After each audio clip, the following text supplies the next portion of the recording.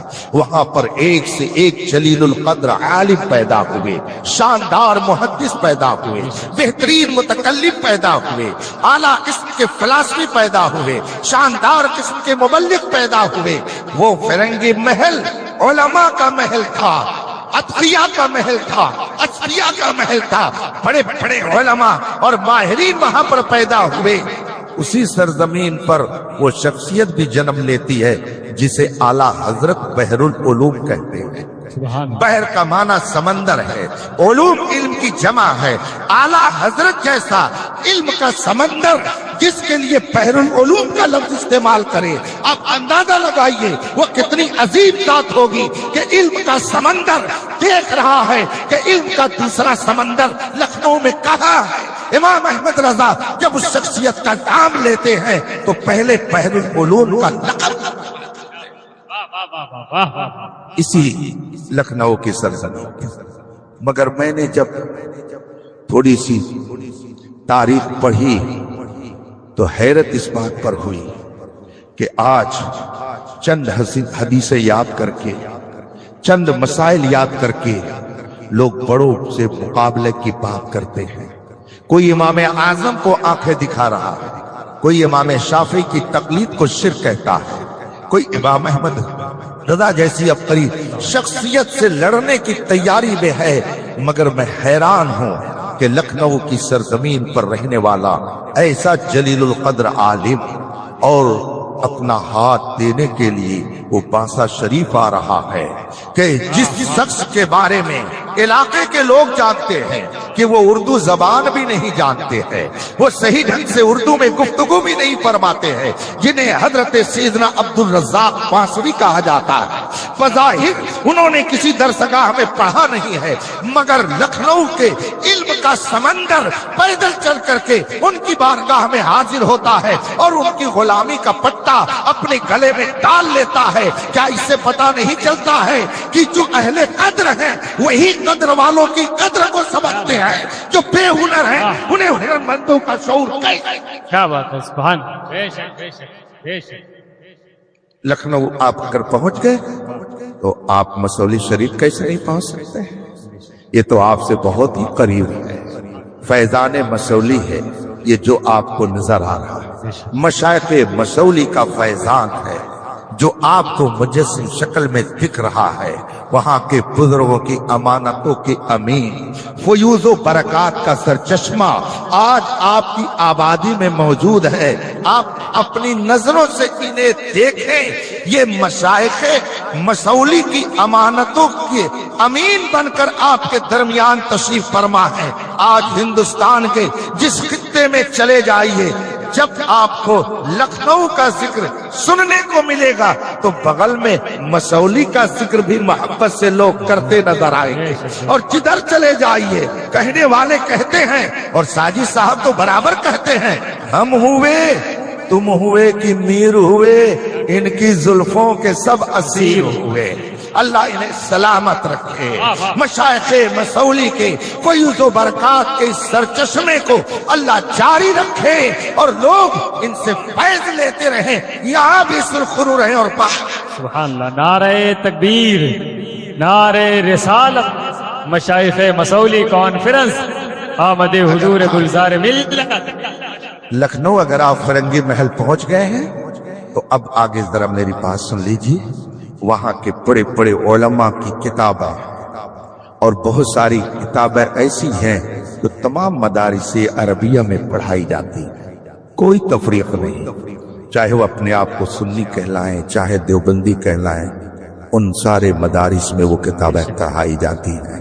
البتہ ہم اتنا ضرور کہتے ہیں کہ تیرا کھائیں تیرے غلاموں سے الجھیں، بڑے بے حیا کھانے غرانے والے۔ اگر بریلی کے اعلیٰ حضرت کی لوگ نہ مانیں تو ہم تھوڑی دیر کے لیے صبر کر لیتے ہیں، لیکن جو لوگ کہتے ہیں کہ ہمارا شجرہ فرنگی محل سے ملتا ہے، فرنگی محل کے علماء ہمارے اساتذہ میں ہیں، انہیں تو کم از کم اس بات کو تسلیم کرنا چاہیے جو مشائخ فرنگی محل فرمائیں، اس لیے کہ وہ اعلیٰ حضرت کے شاگرد نہیں تھے، اعلیٰ حضرت کے مرید نہیں تھے، بلکہ وہ اپنا مستقل ایک وجود رکھتے تھے۔ فرنگی محل کے علماء میں بے شمار ایسی زواد قدسیہ ملیں گی جنہوں نے بدعقیدوں کی تردید میں متعدد کتابیں لکھی ہیں۔ شرح وقایہ یہ تو درسی کتاب ہے جو فقہ حنفی کی مشہور متداول کتابوں میں آتی ہے۔ اس کتاب کے حاشیے پر فرنگی محل کے ایک جید عالم نے لکھا ہے جو میں آپ کو سنانا چاہتا ہوں، تاکہ آپ یہ کہہ کر کے رد نہ کر دیں کہ یہ تو بریلی کا ماننے والا آیا تھا۔ یہ عجب مغالطہ لوگ دیتے ہیں۔ اگر کوئی عرس کرتا ہے تو لوگ کہتے ہیں کہ یہ بریلوی ہے، اگر مشائخ مسولی کا عرس منایا جائے تو لوگ کہتے ہیں یہ بریلوی ہے، حضرت خواجہ غریب نواز کا عرس کیا جائے تو کہتے ہیں یہ بریلوی ہے، اگر سیدنا سالار مسعود قاضی کے عرس کی تقریب منعقد کی جائے تو کہتے ہیں یہ بریلوی ہے۔ ابھی عرس آئے گا اور اس سے پہلے چلا گیا ہے۔ آپ تاریخ اٹھا کر کے دیکھ لیجئے، پوسٹر دیکھ لیجئے، حضرت سیدنا سالار مسعود قاضی رضی اللہ تعالیٰ عنہ کے عرس کے سلسلے میں ملے گا 100 فلاواں عرس، 1000 فلاں عرس، یعنی حضرت سیدنا سالار مسعود غازی کا عرس کرتے ہوئے 1000 سال گزر گیا۔ حضور خواجہ غریب نواز رضی اللہ تعالی عنہ کا عرس منایا جاتا ہے، اس میں لکھا رہتا ہے کہ اب کی جو عرس آئے گا وہ 800 فلاں سالانہ عرس ہوگا۔ گویا 800 سال سے خواجہ غریب نواز کا عرس منایا جا رہا ہے۔ حضرت سیدنا سالار مسعود غازی کا عرس 1000 سال سے منایا جا رہا ہے۔ آپ بغل میں مخدوم مینا کی بارگاہ میں حاضری دے دیجیے، ان کے عرس کی تاریخ دیکھ لیجیے۔ حضرت سیدنا عبدالرزاق پاچمی رضی اللہ تعالیٰ عنہ، حضرت سیدنا شیخ العالم محدث عبدالحق دولوی رحمت اللہ تعالیٰ علیہ، ان سارے بزرگوں کی تاریخ عرس دیکھیے تو کوئی 400 سال، کوئی 800 سال، کوئی 1000 سال۔ وہ بیچارے 1000 سال سے عرس کرنے والے عوام کو یہ کہہ دیتے آسانی سے کہ یہ بریلوی کرتے ہیں۔ اسی لیے میں کہتا ہوں کہ دو باتوں میں سے ایک تسلیم کر لو، یا تو یہ کہہ دو کہ جو پہلے عرس کرتے تھے وہ بھی بریلوی تھے، تو اگر اس کو تسلیم کر لو تو سبحان اللہ ہمارا رشتہ اپنے بزرگوں سے قائم ہے۔ اور اس کی تعلیم امام احمد رضا نے دیتے ہوئے فرمایا تیرے غلاموں کا نقش قدم ہے راہ خدا، وہ کیا بہت سکے جو یہ تو یا تو یہ کہو کہ وہ سب بریلوی تھے، اور یا تو یہ کہو کہ یہ بریلوی وہی کرتے ہیں جو بزرگوں نے کیا ہے۔ اگر وہ مانو تو الحمدللہ حقانیت ہمارے ساتھ، اور اگر یہ تسلیم کرو تو سچائی کا دامن ہمارے ہاتھ پہ ہے۔ چلیے فرنگی محل کے اس محسی کی بات میں آپ کو سناؤں۔ شرح وقایہ کا نام میں نے اس لیے لیا کہ یہ کتاب تمام مکتب فکر کے یہاں پڑھائی جاتی ہے، اور ضرور ان کی نظر اس عبارت پر پڑتی ہوگی۔ اس میں لکھتے ہیں کہ جب حضرت آدم علیہ السلام نے حضرت حوا رضی اللہ تعالی عنہا سے قرب چاہا، غیب سے آواز آئی، آدم ایسے نہیں، مہر ادا کر۔ حضرت آدم علیہ الصلوۃ والتسلیم نے رب کی بارگاہ میں عرض کی، مولا مہر کی ادائیگی کیسے ہوگی؟ مہر کیا چیز ہے؟ غیب سے آواز آئی۔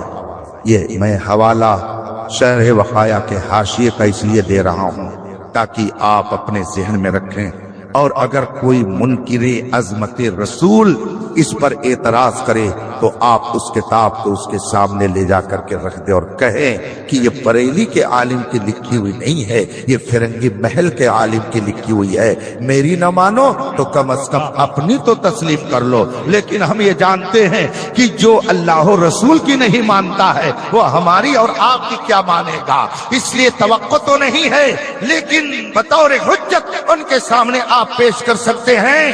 غیب سے آواز آئی، اے آدم مہر ادا کرو۔ حضرت آدم علیہ السلام نے عرض کی، مولا مہر کی ادائیگی کیسے ہوگی؟ غیب سے آواز آئی، اے آدم، اور یہ جنت میں ابھی صرف حضرت آدم ہے، حضرت حوا تیسرا کوئی انسان ہے ہی نہیں. غیب سے آواز آتی ہے، اے آدم تیری نسل سے میرا ایک نبی پیدا ہوگا جس کا نام محمد بن عبداللہ ہوگا. تم اس پر 20 مرتبہ، بعض روایت میں 15 مرتبہ اس میں تحریر ہے کہ غیب سے آواز آئی، اے آدم تیری نسل سے میرا ایک نبی پیدا ہوگا جس کا نام محمد بن عبداللہ ہوگا. تم اس پر 15 مرتبہ درود بھیجو، یہی تمہارا مہر مقرر کیا جاتا ہے. اس کا مطلب ہے ابھی میرے آقا اس دنیا میں جلوہ گر نہیں ہوئے مگر ان پر درود پڑھوانے کا سلسلہ رب نے جنت میں قائم کر کے یہ بتا دیا کہ اگر آدم کی وفادار اولاد میں ہو تو وہی کرو جو حضرت آدم نے کیا ہے. اپنے بھی نکاح کے موقع پر اس آخری نبی کو یاد کرو تاکہ پتہ چل جائے کہ تم آدم کی نافرمان اولاد میں نہیں بلکہ فرمان. ہاں نہیں، ماشاءاللہ، زندہ باد زندہ باد، واہ واہ، سبحان اللہ. اللہ کا شکر ہے ہم لوگوں نے اپنی فطرت بدلی. یاد رکھیے گا فطرت اور نیچر جو بدلتا ہے، فساد اس کی طرف سے آتا ہے، بگاڑ اس کی طرف سے آتا ہے، اور جو چیز اپنی فطرت پر قائم رہتی ہے بگاڑ اس کی طرف سے نہیں آتا. اس کو ایک مثال سے آپ سمجھ سکتے ہیں. میں بڑی تیزی سے اپنی گفتگو کو ختم کر رہا ہوں، ٹائم ہوتا جا رہا ہے.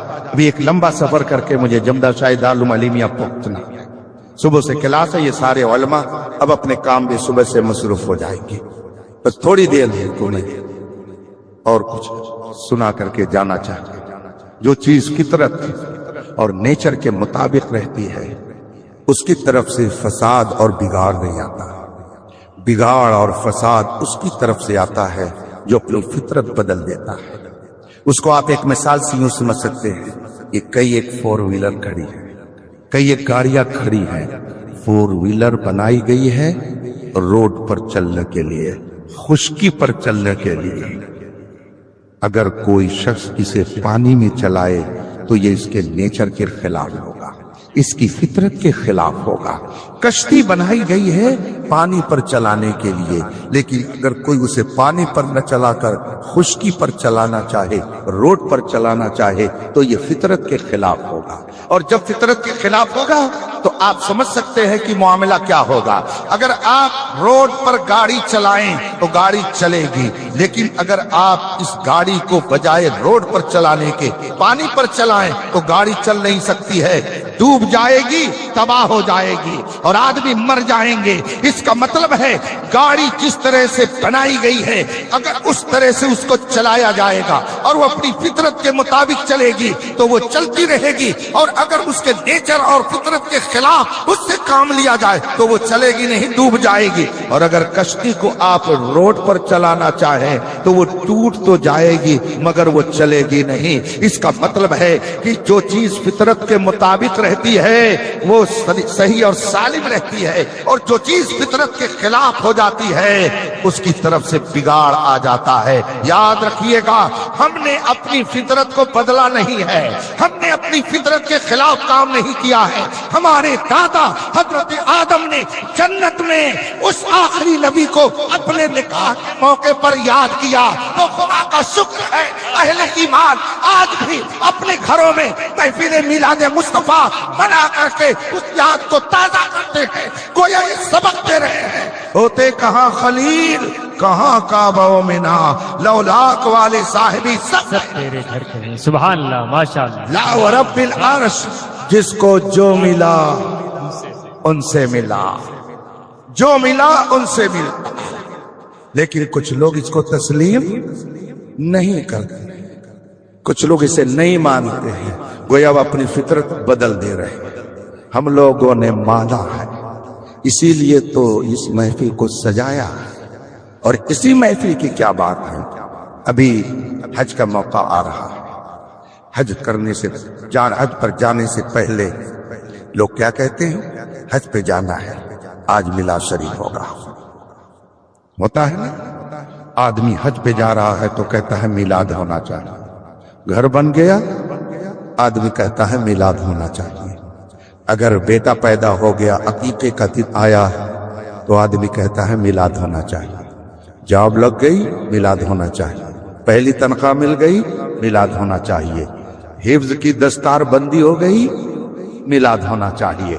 مولانا کی دستار ہو گئی، میلاد ہونا چاہیے۔ آخر کیا وجہ ہے کہ ایک بندے مومن کی یہ آواز نکلتی ہے کہ حج پہ جاؤ میلاد کرو، گھر بن جائے میلاد کرو، دستار بندی ہو جائے میلاد کرو، شادی کا موقع ہے محفل میلاد منعقد کرو؟ کیوں ایسا کہتا ہے؟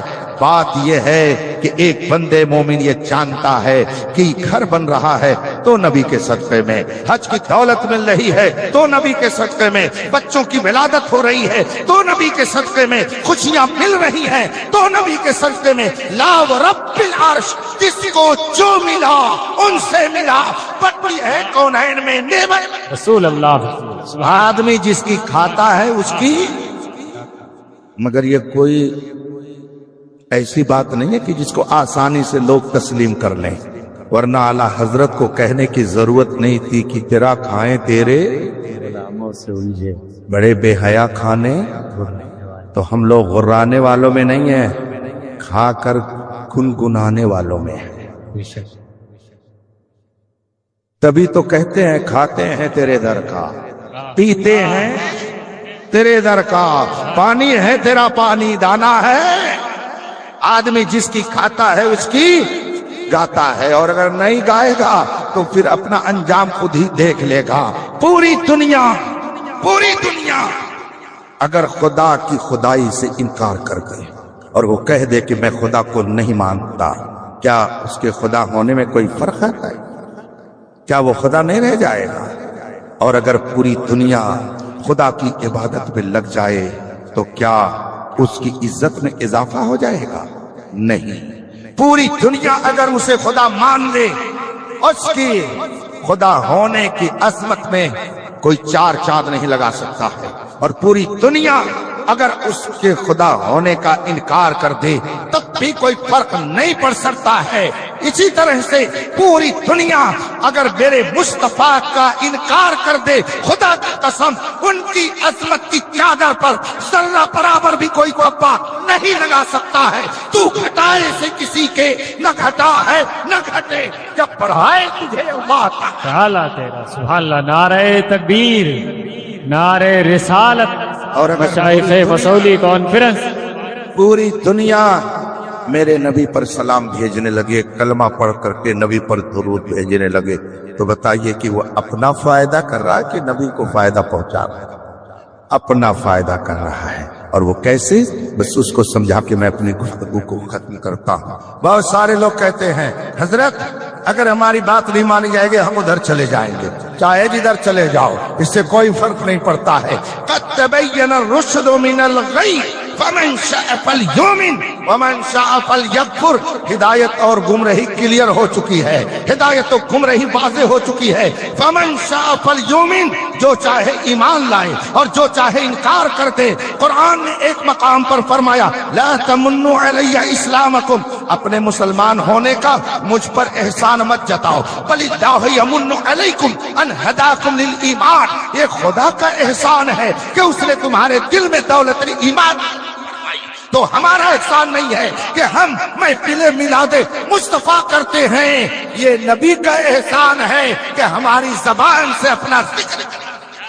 واہ واہ واہ۔ جسے چاہا در پہ، جسے چاہا اپنا بنا لیا۔ یہ بڑے کرم کے ہیں فیصلے، یہ بڑے نصیب کی۔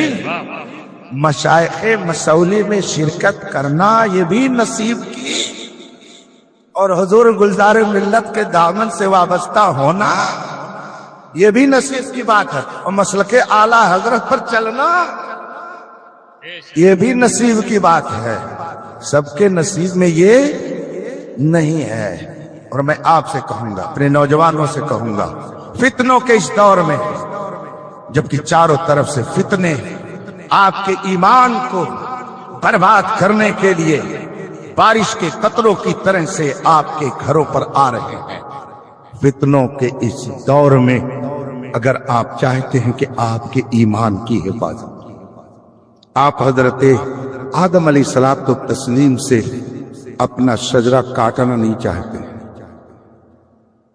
یہ ایک میں شرعی مسئلہ بتا کر سارے انسان حضرت آدم کی اولاد ہیں، چاہے کوئی کلمہ پڑھے یا کلمہ نہ پڑھے، سب حضرت آدم علیہ السلام کی اولاد ہیں۔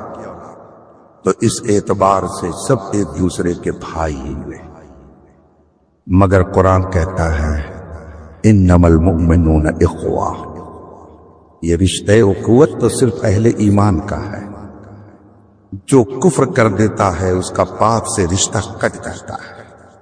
اسی لیے مسئلہ ہے کہ اگر باپ سنی صحیح العقیدہ ہے اور بیٹا مرتد اور بے دین ہو گیا تو باپ کے ترکے سے بیٹے کو حصہ نہیں ملے گا، اختلاف دین ہو گیا، وراثت نہیں ملے گی، رشتہ ختم ہو گیا، کفر سے رشتہ اخوت و ابوت ختم ہو جاتا ہے، اور اسی طرح سے رشتے اخوت بھی ختم ہو جاتا ہے۔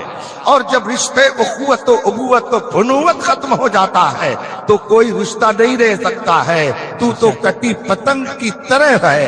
ہم نے الحمدللہ اپنی فطرت کو بچا کے رکھا ہے، اسی لیے حضرت آدم سے ہمارا رشتہ کٹا نہیں ہے بلکہ ان سے رشتہ جڑا ہوا ہے۔ یہ رشتہ جڑنے ہی کی علامت ہے کہ حضرت آدم نے اپنے نکاح کے موقع پر اس آخری نبی کو یاد کیا، تو ہم بھی شادی کے موقع پر اس آخری نبی کی یاد میں محفل منعقد کیے ہوئے ہیں۔ ہمارا رشتہ اپنے اسلاف سے ٹوٹا نہیں ہے بلکہ ہم ان کے نقشے قدم پر چلتے ہیں، اور جو ان کے نقشے قدم پر چلے گا انشاءاللہ جنت کی بہاریں اس کا استقبال کر سکتا ہے۔ سبحان اللہ، سبحان اللہ۔ میں آپ سے عرض کروں گا، فتنوں کا دور ہے، چاہے کوئی کسی لباس میں آئے، سونا جنگل، رات تیری چھائی بدلی، آپ لوگ کسی کی قابلیت سے مرعوب جلدی مت ہوئیے گا۔ میں اپنے نوجوانوں سے کہوں گا، آج کل ایک ٹرک چلی ہوئی ہے، یہ روب زمانہ ہے تو ذرا انگلش میں بات کرو، اور انگلش میں جو چاہو کہو، ہو سکتا لوگ آسانی سے مان لیں، مگر واہ رے امام احمد رضا، تو نے بہت پہلے فرما دیا، سونا جنگل، رات اندھیری، چھائی بدلی کالی ہے، سونے والوں جاگتے رہیے۔ آپ کو گھبرانے کی ضرورت نہیں ہے، آپ کسی کی طاقت، کسی کی قوت، کسی کی اقتدار، کسی کے حسب نسب، سب چیزوں کو دیکھ لیجئے، مگر سب سے پہلے دیکھیے کہ یہ مصطفیٰ کا وفادار ہے یا نہیں۔ اگر نبی کا وفادار ہے تو وہ ہمارے لیے قابل احترام ہے، لیکن اگر نبی کا وفادار نہیں ہے تو وہ سردار ہو، طاقتور ہو، قابل ہو، عالم ہو، اس سے کوئی فرق نہیں پڑتا ہے۔ انگلش شاندار بولے، عمدہ تقریر کرے، اس سے کیا ہونے جانے والا ہے۔ عرب میں جتنے موچی اور بدو ہیں سب شاندار عربی بولتے ہیں، اور یورپ میں جتنے جوتا چلنے والے ہیں سب بہترین قسم کی انگلش بولتے ہوں گے، مگر کیا اس بنیاد پر ہم ان کو دین کا رہبر مان سکتے ہیں؟ چمکتا جو نظر آئے وہ سب سونا نہیں ہوتا، اگر دنیا میں رہنا ہے تو کچھ پہچان۔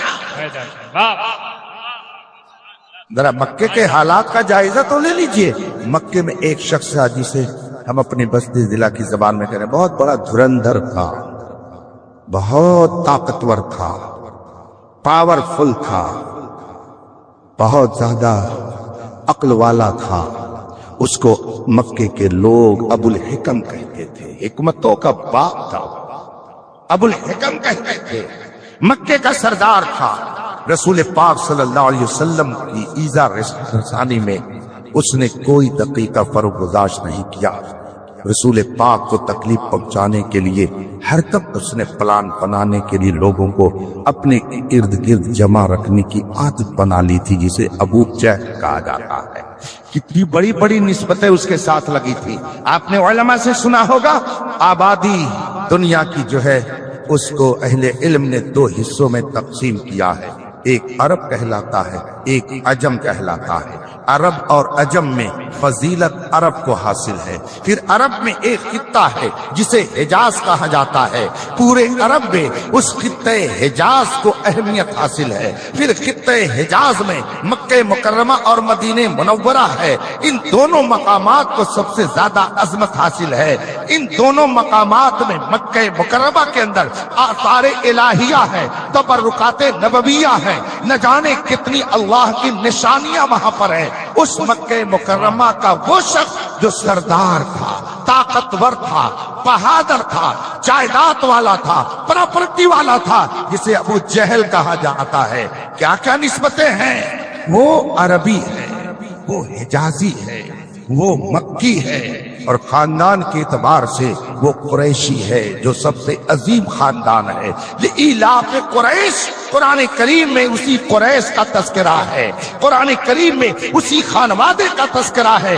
ابو جہل قبیل قریش سے تھا، اور صرف قریش سے ہی نہیں بلکہ ساتھ ہی ساتھ وہاں کے سرداروں میں تھا، اور مالدار تھا۔ اتنی ساری نسبتیں اس کے ساتھ لگی ہیں، مگر آپ ابھی حج پہ جب جائیے گا یا اللہ توفیق دے کبھی عمرے پر جانے کی، تو جا کے مکے میں ایک ایک گلی میں تلاش لیجئے کہ ابو جہل کا مکان کدھر ہے، ابو جہل کا گھر کدھر ہے۔ جب میں پہلی بار مکہ مکرمہ حاضر ہوا تو میں نے مولد النبی صلی اللہ علیہ وسلم کی جا کر زیارت کی، جہاں پر رسول پاک صلی اللہ علیہ وسلم کی ولادت ہوئی تھی۔ وہ نشانی کے طور پر جو جگہ محفوظ ہے وہاں میں نے زیارت کی۔ پھر سوچا کہ لاؤ ذرا پوچھیں ابو جہل کا مکان کدھر ہے۔ میں نے کئی بوڑھوں سے ملاقات کی اور ان سے میں نے پوچھا این دار ابی جہل، ابو جہل کا گھر کدھر ہے؟ جس سے پوچھتا وہ کہتا لا ادری لا اعلم لا اعرف، میں نہیں جانتا، مجھے نہیں معلوم، مجھے اس کا کوئی ترک نہیں ہے۔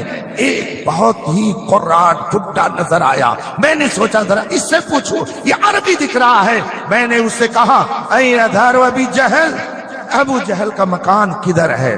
اس نے کہا تحقیق کے ساتھ تو نہیں معلوم، مگر یہ جو بیت الخلا بنے ہوئے ہیں، یہ جو ٹوائلٹ ہیں، یہ ابو جہل کے گھر کے اوپر ہی بنائے گئے ہیں۔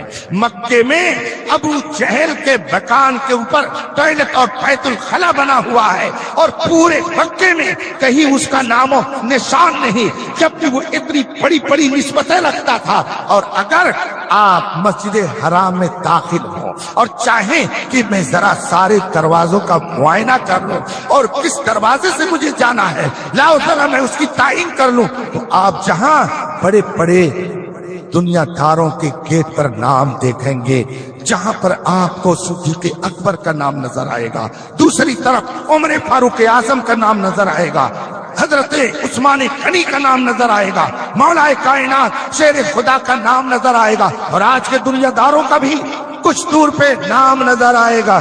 وہیں ایک چمکتا دمکتا نام میرے بلال کا بھی نظر آئے گا۔ یہ نہ عربی ہے، نہ یہ مکی ہے، نہ یہ حجازی ہے، نہ یہ قرشی ہے، نہ یہ سردار ہے۔ اللہ نے وہ عزت عطا فرمائی کہ 1400 سال سے بلال چمک رہے ہیں اور صبح قیامت تک چمکتے رہیں گے۔ اس سے پتہ چلا کہ محمد سے وفاتوں نے تو ہم تیرے ہیں، یہ جہاں چیز ہے کہ ماشاءاللہ۔ نعرہ تکبیر، نعرہ رسالت، مشائخ وصولی کانفرنس، سبحان اللہ۔ اس سے نہ گھبرائیں کہ یہ بہت انگلش اسپیچ دے رہا ہے۔ آج کل ہمارے نوجوانوں نے یہی سمجھ لیا، جو چند کتابیں الماری میں سجا کر کے پیچھے رکھ لے، اور ایک چھوٹی سی میز پر اردو کے ترجمے کی چند کتابیں رکھ لے، اور چند نوجوانوں کے سامنے بٹھا لے، اور اس کے بعد میں کہے دیکھو حدیث نمبر 93 میں لکھا ہوا ہے کہ حضور کو علم غیب نہیں تھا۔ صبح کو یہ پہنچتا ہے اپنے امام صاحب کے پاس، حضرت وہ حدیث کھول کر کے دکھا رہا تھا، وہ حدیث کھول کر کے بتا رہا تھا کہ حضور کو علم غیب نہیں، حوالہ دے رہا تھا۔ مگر سنو، میں اپنے نوجوانوں سے کہہ کے جا رہا ہوں کہ آپ اپنے ایمان میں اتنی پختگی کیجئے، پیدا کیجئے، اور مسلک اعلیٰ حضرت پر اتنی مضبوطی سے قائم رہیے کہ اگر خواب میں بھی کوئی آپ سے پوچھے کہ آپ کے نبی کی شان کیا ہے، تو نیند میں بھی آپ کہیے سب سے اولا و اعلیٰ، ہمارا نبی سب سے بالا و والا۔ اور اگر کوئی خواب میں بھی آپ سے کہے نبی کو غیب نہیں معلوم تھا، حدیث نمبر 52 میں لکھا ہے، تو آپ اس سے کہیے اور کوئی غیب کیا، تم سے نہا ہو بھلا جب نہ خدا ہی چھپا تو۔ فتنوں کے اس دور میں آپ اپنے ایمان کی حفاظت کیجیے، اور اگر جنت میں دادا جان کی زیارت کرنا چاہتے ہیں تو اسی طریقے پر رہیے جو دادا جان نے طریقہ عطا فرمایا ہے۔ وہ دنیا میں آئے، اللہ کی بارگاہ میں دعا کی اور نبی پاک کے وسیلے سے دعا کی۔ اس کا مطلب ہے کہ اس آخری نبی کو وسیلہ بنانا یہ شرک اور بدعت نہیں ہے، یہ ہمارے دادا حضرت آدم کی سنت ہے۔ جو اسے شرک کہے، جو اسے بدعت کہے، وہ نافرمان اولاد ہے۔ الحمدللہ ہم نافرمان اولادوں میں نہیں ہیں، بلکہ اپنے دادا جان کی فرما بردار۔ خدا نے ہمیں شعور بخشا، دولت ایمان عطا کی، آپ اس کی حفاظت کیجیے۔ شادی بیاہ کا موقع ہو یا اور کوئی موقع، آپ اس بات کو ذہن میں رکھیں کہ ہمارا رشتہ رسول پاک صلی اللہ علیہ وسلم سے ملتا ہے۔ اور یہ بھی یاد رکھیے، بس آخری بات، یہ رشتے جو ہوتے ہیں یہ صرف دنیا تک ہی نہیں رہتے، یہ رشتے یہاں سے لے کر جنت تک ہوتے ہیں۔ آپ نے علماء سے تو سنا ہی نہیں ہوگا کہ جو عورت جس مرد کے نکاح میں ہوگی جنت میں اسے وہ عورت ملے گی، اور وہاں بھی ساتھ میں وہ عورت اسی شوہر کے رہے گی۔ یہ اور بات ہے کہ اس کے ساتھ حوروں کو بھی ایڈ کر دیا جائے گا۔ ہاں البتہ اتنی بات ہے کہ لفظ حوروں کو سن کر کے کچھ لوگوں کے منہ میں پانی آ جاتا ہے، اور وہ کہتے ہیں یہ حوریں کیا چیز ہے، وہاں کیسے یہ ملیں گی؟ تو ہم ان سے اور کچھ نہیں کہتے، بس اتنا کہیں گے ہم جس بنیاد پر حوروں کی تمنا کرتے ہیں، یعنی نبی کی غلامی کا پٹا گلے میں ڈال کر، آپ بھی وہی پٹا ڈال لیجئے، آپ کو بھی ملے گی، للچانے کی ضرورت، آپ بھی وہی کر لیجئے، آپ کو بھی ملیں گی۔ قرآن نے اعلان کیا ہے جو بھی نبی کا وفادار ہو جائے گا اس کو ملے گا۔ اس میں نہ تو کوئی پیسہ لگنا ہے، نہ زمین جائیداد کو خرچ کرنا ہے، بس نبی کی غلامی کا پٹا گلے میں ڈالنا، وہ تو نہایت سستا سودا بیچ رہے ہیں جنت کا، اسے لے لیجیے، اور بھی ملیں گے، اور یہ دنیا کی عورت بھی وہاں ساتھ رہے گی۔ لیکن اگر فرض کیجئے کہ میاں جی نبی کے وفاداروں میں رہے اور بی بی نبی کے گستاخوں سے تعلق رکھتی رہی، تو ایک جنت میں جائے گا اور دوسرا یہاں آپ علماء کو گالی دے کر کے زبردستی ان سے نکاح پڑھوا لیں گے۔ بہت سارے واقعات سننے میں آتا ہے۔ عالم دین نے انکار کر دیا کہ میں بدعقیدہ کا نکاح نہیں پڑھاؤں گا۔ روم میں آ گئے لوگ، کیسے نہیں پڑھائیں گے؟ کہہ دیا نہیں پڑھاؤں گا، تو کہیں گے ٹھیک ہے آپ جاؤ یہاں سے، آپ اس آبادی میں نہیں رہ سکتے ہو، جاؤ یہاں سے، جاؤ بوریا بستر اٹھا لو۔ وہ بوریا بستر تو اٹھا کر کے چلا جاتا ہے، لیکن یاد رکھیے گا اگر اس کے دل سے آہ نکل گئی نا، تو جیسے آپ اس کو اپنی آبادی میں نہیں رہنے دے رہے ہیں، وہ جنت میں بھی نہیں جانے دے گا، اس کو یاد رکھیے گا۔ اس لیے ان کی آہیں مت لیجیے شرعی مسائل میں۔ آپ زبردستی یہاں نکاح کر سکتے ہیں، لیکن جب جنت میں جانے کی بات آئے گی تو آپ زبردستی نہیں کر سکتے۔ اب اگر ایک جنت میں جائے اور دوسرا جہنم میں، اس وقت بہت افسوس ہوگا، اور سوچیں گے آپ، اے میرے ماں باپ، کاش آپ لوگوں نے میرا نکاح ایسی جگہ کیا ہوتا کہ دنیا میں جب ساتھ تھے تو یہاں بھی ساتھ رہتے تو کتنا اچھا ہوتا۔ اس لیے اب میں آپ سے عرض کروں گا کہ اسی دنیا میں غور کر کے نکاح کیا کیجئے، تاکہ دونوں اگر یہاں ساتھ رہیں تو جنت میں بھی دونوں ساتھ رہیں۔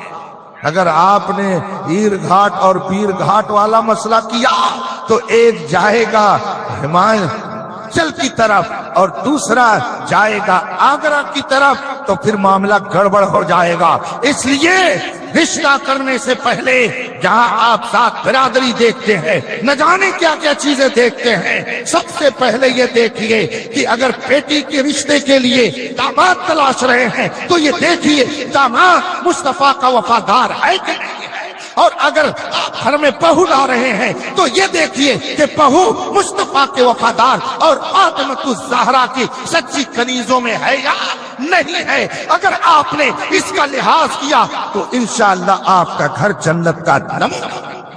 بے شک وآخر دعوانا الحمدللہ رب العالمین۔ السلام۔